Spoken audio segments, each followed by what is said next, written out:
Hi అండి, అందరూ బాగున్నారు కదా? మీ పిల్లలు మీరు చెప్పిన మాట వినటం లేదా? అల్లరితో ఇళ్ళు పీకి పందిరి వేస్తున్నారా?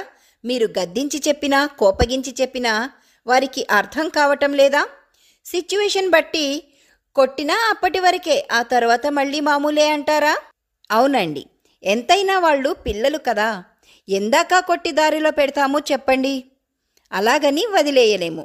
మొక్కై వంగనిదే మానై వంగునా అంటారు. చిన్నప్పుడే తల్లిదండ్రుల మాట వినకపోతే పెద్దయ్యాక ఎలా వింటారు? మీ పిల్లల ప్రవర్తన బాగుండాలంటే, మీ పిల్లలు మీ మాట వినాలి అంటే మీరు పాటించాల్సిన 11 టిప్స్ ఈరోజు వీడియోలో తెలుసుకుందాం. Tip number 1. మీ పిల్లల్లో కనిపించే ప్రతికూల లక్షణాలను పదే పదే పలకకండి. వీడు వినడు, వీడి ఇంతే, వీడు అల్లరివాడు అనే పదాలను మీ పిల్లలకు ట్యాగ్ చేయకండి. పిల్లలు తెలియకనే పొరపాట్లు చేస్తారు. ఆ పొరపాట్లను హైలైట్ చేయకండి. 1 లేదా 2 సార్లు చేసిన పొరపాట్లను పదే పదే మీరు పలకటం, గుర్తు చేయటం వల్ల పిల్లలకి అది వింతగా, తమాషాగా ఉంటుంది. పొరపాటు గురించే మీరు పలకటం వల్ల వారికి గుర్తుండిపోయి అదే చేయాలి అని అనుకుంటారు. అలా కాకుండా పొరపాటు చేసినప్పుడు అలా చెయ్యవద్దని నచ్చ చెప్పండి. ఆ తర్వాత ఇంకెప్పుడు దాని గురించి పిల్లల దగ్గర ప్రస్తావించకండి. అలాగే వారు మంచి పనులు చేసిన ప్రతిసారి చాలా బాగా పొగడండి. ఒక్క మంచి పని చేసినా కూడా ఎక్కువసార్లు పొగడండి, గుర్తు చేయండి, మెచ్చుకోండి. అప్పుడు మంచి మాత్రమే పిల్లలకి గుర్తుండిపోతుంది. ఒక్కసారి వద్దు అని చెప్పిన దానిని మరిచిపోతారు. 10 సార్లు గుర్తు చేసిన మంచిని నేర్చుకుంటారు. Tip number 2. ఈ రోజుల్లో పిల్లలు స్కూల్ నుంచి ఇంటికి వచ్చాక హోంవర్క్ చేసుకోవడం, టీవీని చూడటంతోనే సమయమంతా గడిచిపోతుంది. ఇలా 1-2 పనులు మాత్రమే కాకుండా కథల పుస్తకాలు చదవమని చెప్పండి, లేదా మీరే చదివి కథలు చెప్పండి. బొమ్మలు గీయమనండి, దేశభక్తి గీతాలు నేర్పించండి. పద్యాలు, పాటలు, నీతి సూత్రాలు వినిపించండి, నేర్పించండి. ప్రతిరోజు 1 గంటైనా ఆడుకోవడానికి పంపించండి. ఎక్స్ట్రా యాక్టివిటీస్లో పాల్గొనేలాగా చేయండి. డాన్స్, మ్యూజిక్, స్విమ్మింగ్ లాంటి క్లాసెస్కి పంపించండి. అప్పుడు మీ పిల్లల బ్రెయిన్ షార్ప్ అవుతుంది, అల్లరి కూడా తగ్గుతుంది, మంచిని నేర్చుకుంటారు, మీ మాట వింటారు. Tip number 3. పిల్లల్ని వంటగదిలోకి రానివ్వండి. చిన్న చిన్న పనులు చెప్పండి. మీరు వంట చేసేటప్పుడు వారిని కూరగాయలు తరగమనండి. మీరు గిన్నెలు తోమితే వారిని తుడవమనండి. వారికి మీరు చెప్పిన పని చేత కాకపోతే మీరు విసుక్కోకండి, పాడు చేశావు అని కసురుకోకండి. ఓపికగా చెప్పి సరిచేయించండి. ఇలా పనులు చెప్పి చేయించటం వల్ల పిల్లలు మీ మాట వింటారు, పని నేర్చుకుంటారు. మీకు కూడా వారికి నచ్చ చెప్పే విధానంలో మార్పు వస్తుంది. పిల్లలకి నచ్చ చెప్పడం అనేది ఒక ఆర్ట్. అంత ఈజీ ఏమీ కాదు. పిల్లలు అన్నాక అల్లరి చేస్తారు, అలుగుతారు, చికాకు పెట్టడం సహజమే. ఎందుకంటే వారికి తప్పు ఏదో ఒప్పు ఏదో తెలియదు కదా. మనమే వారికి మంచి చెడు ఓపికతో నేర్పించాలి. Tip number 4. తల్లిదండ్రులుగా మీరు చేసే తప్పులు, పొరపాట్లు పిల్లలపై ప్రభావం చూపుతాయి. అందుకే మీ పిల్లల ముందు ఎప్పుడూ గొడవ పడడము, కొట్టుకోవడము చేయకండి. ఇది పిల్లల మానసిక పరిస్థితిని దెబ్బతీస్తుంది. పిల్లలు సహజంగా తల్లిదండ్రులను ఫాలో అవుతారు. మీరేమి చేస్తే అదే వారు చేస్తారు. కాబట్టి పిల్లల ముందు జాగ్రత్తగా ఉండండి. Tip number 5.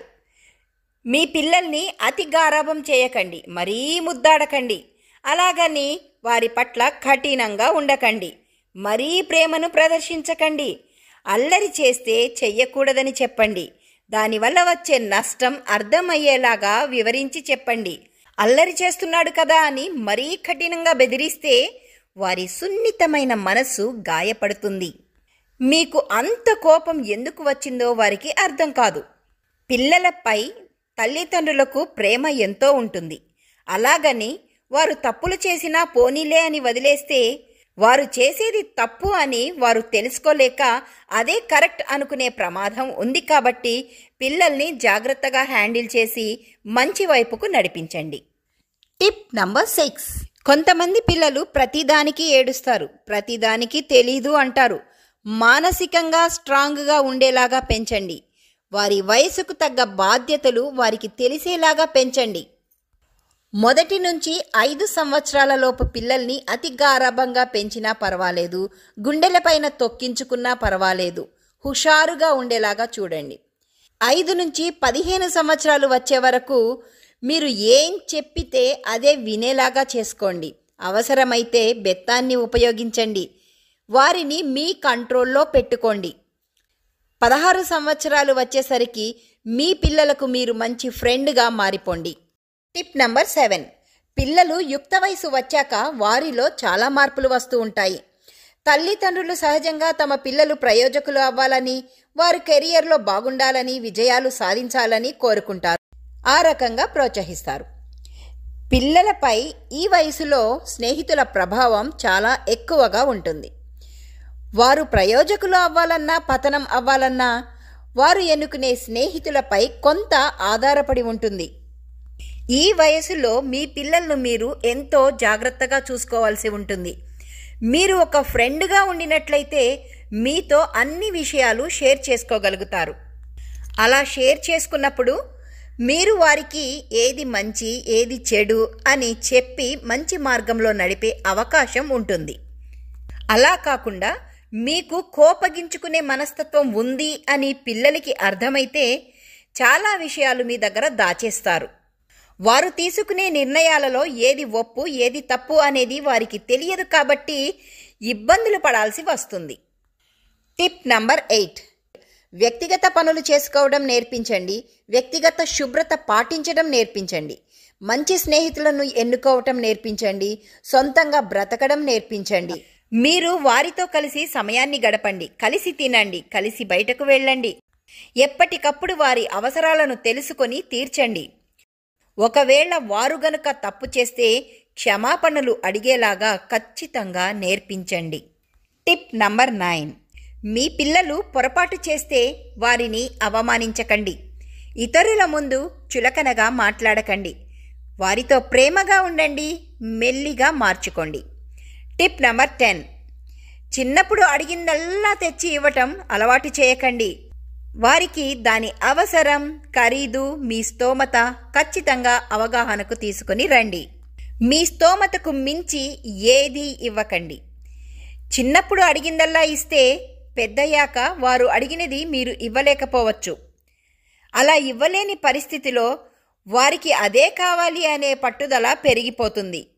దానితో ఎలాగైనా అడిగింది దక్కించుకోవాలి అని ఇంట్లో గందరగోళం సృష్టిస్తారు. లేదా నాపై మా అమ్మా నాన్నకు ప్రేమ తగ్గిపోయింది అనుకుంటారు.